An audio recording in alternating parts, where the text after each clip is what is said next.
I am at my most comfortable creating art, for example, when it's inspired about and exploring feelings. All of the art that people seem to know me for, um, that I myself seem to like the most, um, is about that. Um, that's my comfort zone. My comfort zone is telling stories about things that evoke strong emotions in me, and then telling those stories with the goal of imparting the emotion on the reader. And the few times that I've done like journalistic writing, like the why and how I do drugs video was kind of a journalistic video, in the sense that um, it it was about a subject that wasn't just like a story that happened in my life. But the center of it still was myself. Like I was explaining my individual psychology. Um, I did the Hong Kong video, which is one of my favorite things that I've ever made. It's a political video, but there was a hugely personal angle to that as well, because I had used to be a tanky, and so I was rebuking all of the tanky arguments against Hong Kong autonomy. Um, this is a problem.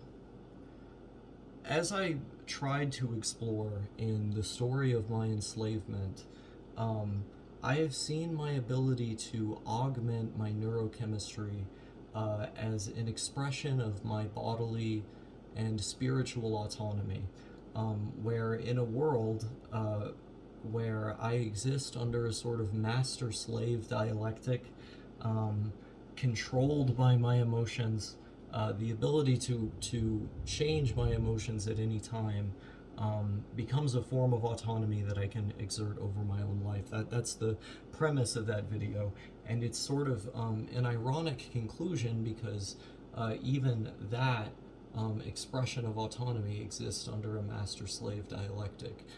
Like you're still enslaved, just in a different way, and that's sort of like the joke of the video. Even though that's not a funny video, for the most part, it's funny in a cosmic sense, because that's what's being conveyed if you're reading it from a self-aware lens. Um, I've been thinking a lot lately about how I want to get an English degree, and also more broadly how I want to get my GED prior to that. The basic plan is I get my GED. I go to community college for a few years, and then I transfer to university to finish my degree. That's the basic idea. Um, and upon getting that, as well as the TEFL certificate, I go around the world, make videos around the world, and explore. Because I loved exploring other countries so much, the few times that I actually did get to leave the United States, and I generally have a preference for movement, the degree just makes sense. Also, the degree would be very easy for me to attain, because most of what you have to do is like write essays and read books, and that's most of what I do for fun. Um, and so I've been thinking a lot about committing to that, about that being like the commitment that I make um, in order to have something to look forward to in life.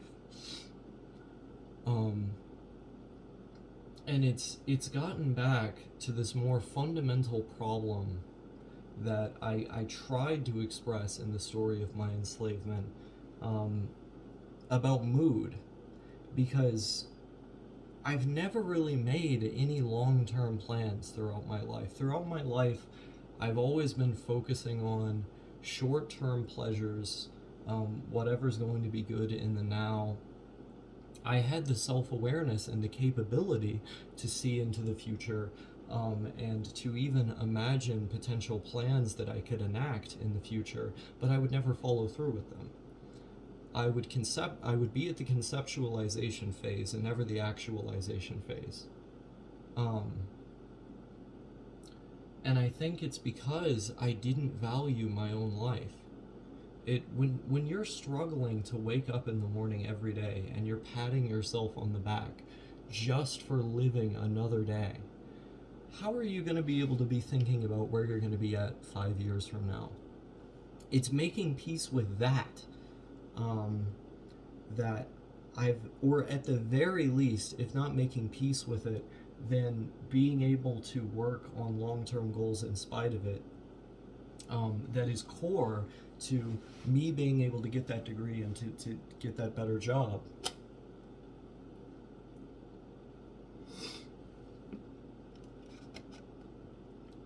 I clearly have the long-term thinking ability to do so.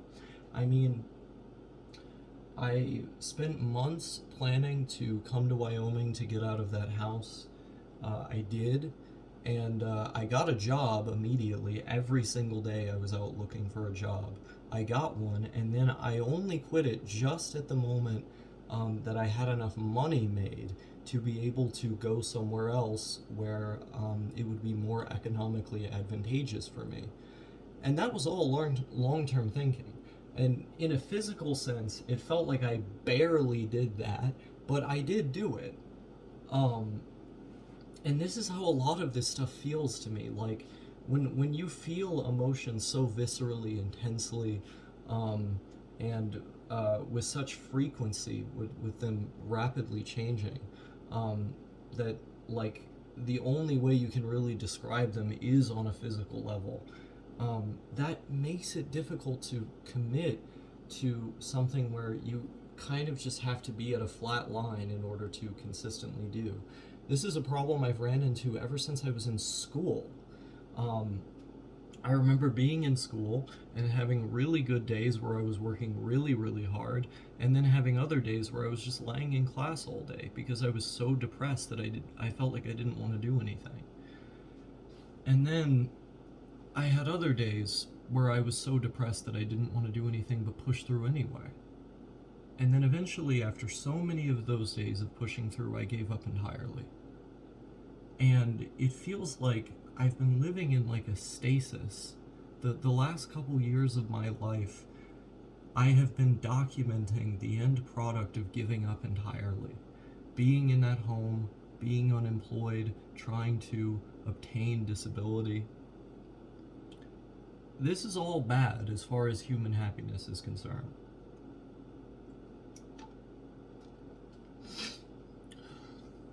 And it's something that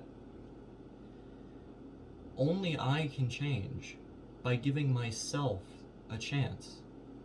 I gave myself a chance by coming here to Wyoming.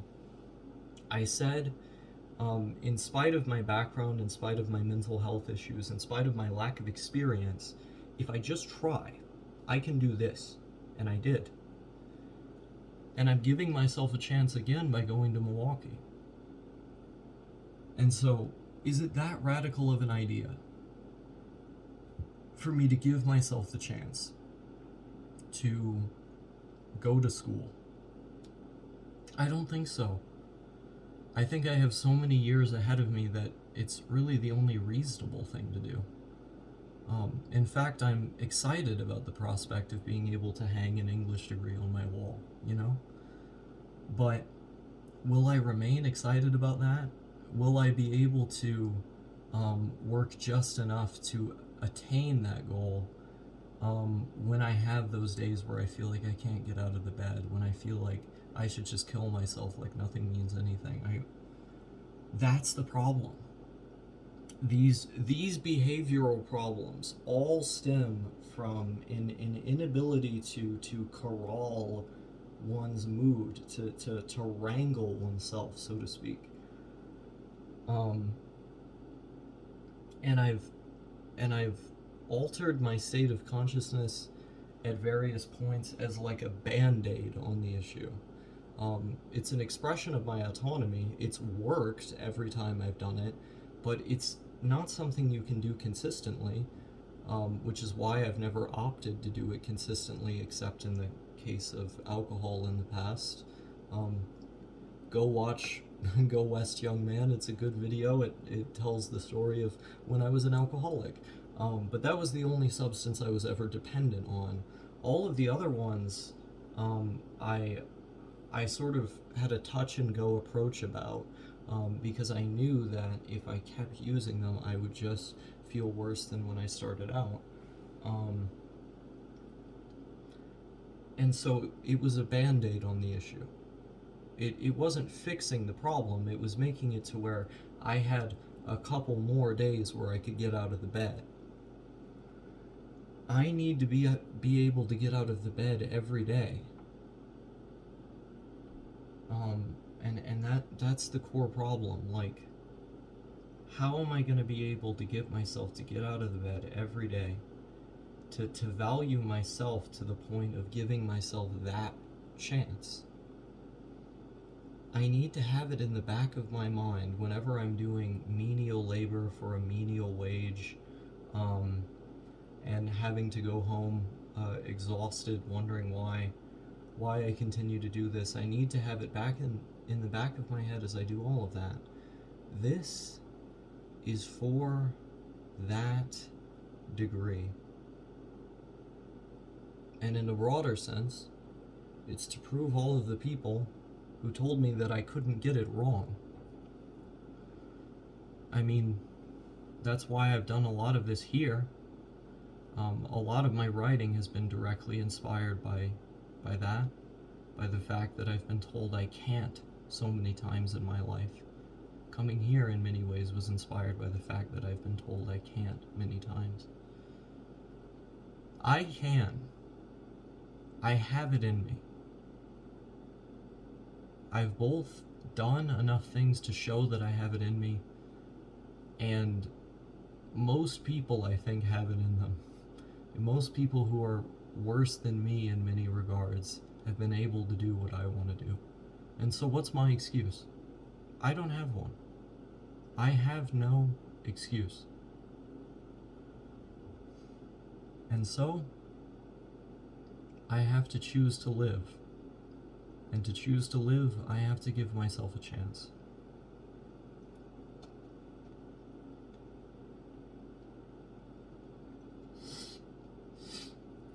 It's interesting to me how this relates to my writing career, because that's something that for the entire time I've done it, I've wanted to be consistent at, in order to make consistent improvements.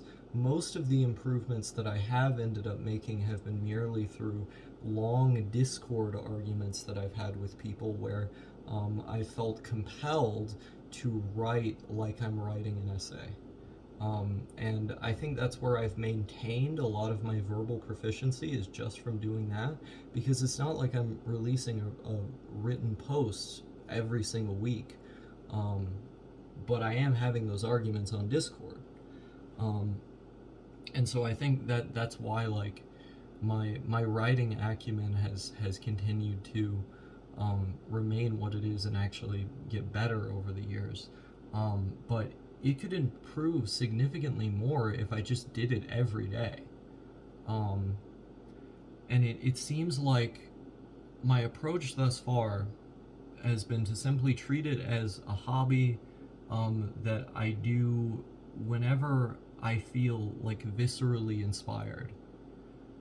You know, all of the recent written videos have been have emerged under those circumstances. I felt a feeling, I wanted to express it. I had a first sentence in mind that I could use that would operate as like the skeleton of the video, and then the rest of the video was just building on that first sentence, that skeleton, and I expressed those feelings.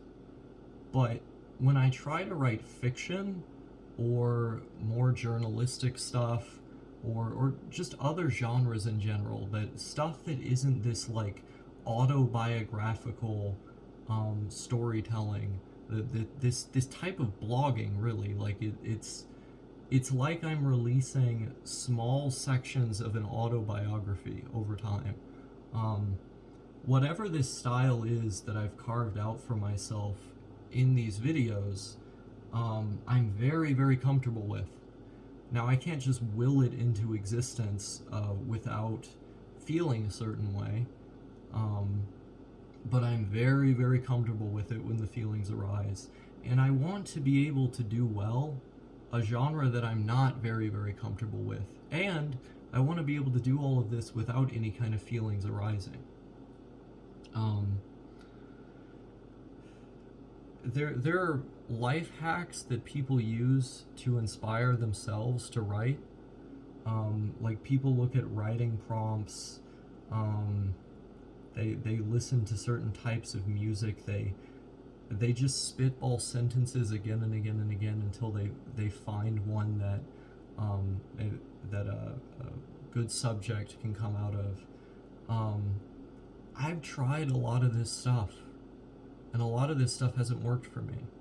It's like if I'm forced, when there was one video I wrote that I was paid to write for the Shonen Ronin channel back in the day, back when for those of you who have been around long enough, who remember that shit, um, I wrote this video. I think it was How We'll Make Anime Communist or something like that.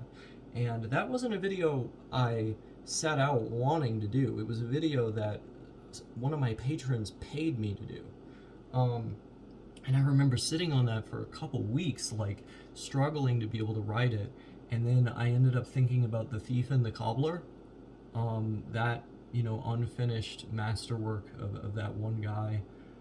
And from there, I ended up arguing for a more egalitarian approach to producing art, and the video ended up, just exploring that philosophical perspective. I ultimately did it, but I don't remember particularly having a lot of fun making that video. A lot of people liked the video, and I think it came out pretty well, but it was like I did it because I was paid to do it. And so I know it's not outside the realm of possibility. Like, it's in there. The capability is in there. I seldom allow myself the ability to let it out. And I think I need more discipline. I think I need to be preparing for school. I think as far as this hobby is concerned, I need to be working at it every day. And the only way to do that is to turn it into an ingrained habit, which means suffering a whole lot for 3 months. Because when I made cardio a habit, that was suffering a lot. Even just walking to work. Like when I made going to work a habit, that ended up, being part of my daily routine, that was a lot of suffering. But I got used to it, and I became able to do it because I got used to it.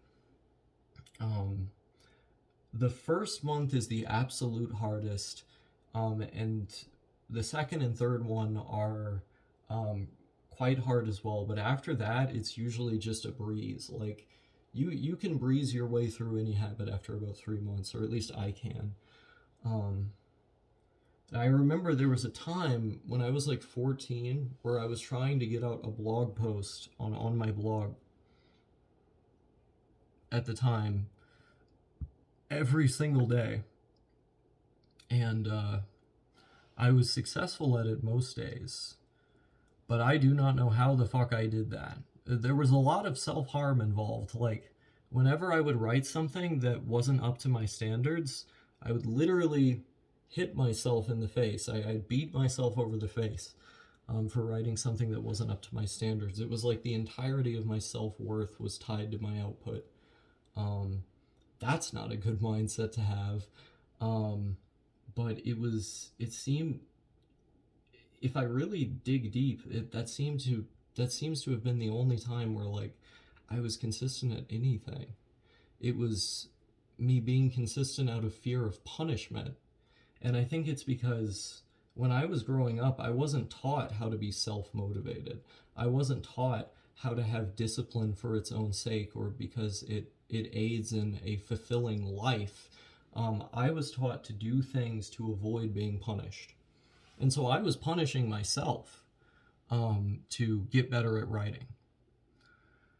And, obviously I don't punish myself anymore. I don't take an approach to life, anything even approximating that. And so, what do? I feel that the example that I've been given by my parents has kind of fucked my head in a lot of ways. Like, when you grow up being told that you have no value, that you're a boring child, that you can't express yourself, and that you should feel bad about that, that you destroy rather than create and only destroy, that leave a trail of destruction in your wake wherever you tread. Um, you know, that when you're literally blamed for your parents' divorce, and these are the only people with whom you can interact with because you're homeschooled. It's like, and at the same time, both of them are unemployed and never really doing any work themselves. It's like, Jesus, I was given such terrible examples, and so my intuition says to be like a lazy piece of shit. But I don't want to be a lazy piece of shit. And I've been struggling to make the right choices in spite of that intuition. Um, and I think I've been getting better over time, but it's an uphill battle, really. The one saving grace to all of this, though, is I spent most of my childhood watching my mom write a book. She was extremely dedicated to writing that book.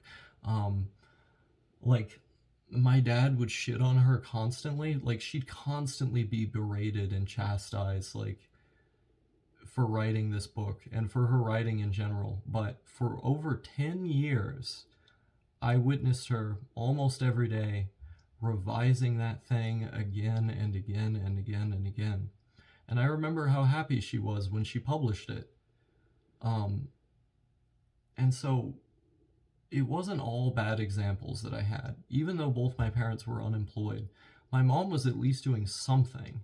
And I think um, that gave me a good example for self motivation, at least insofar as art is concerned. For as long as I can remember, I have had a very, very deep, intuitive desire to produce art. I would pay to produce art because I love making art so much. Um, and that comes from having an artist parent, I'm sure. Um, and so I'm good on that front. What I'm not good on is the depression that I get from my dad's side. The kind of being like a lazy, depressed asshole. Um, that that's not a good combination. You're not going to be your ideal self when you're an extremely neurotic artist. I mean, you can do your best with it. You can try and utilize those experiences for positive means. You can try and make something constructive with them, but anything that is ultimately inspired by that neuroticism is in spite of the neuroticism itself. It's not because of it. This idea of the tortured artist being somehow better than the average artist, that this is a myth.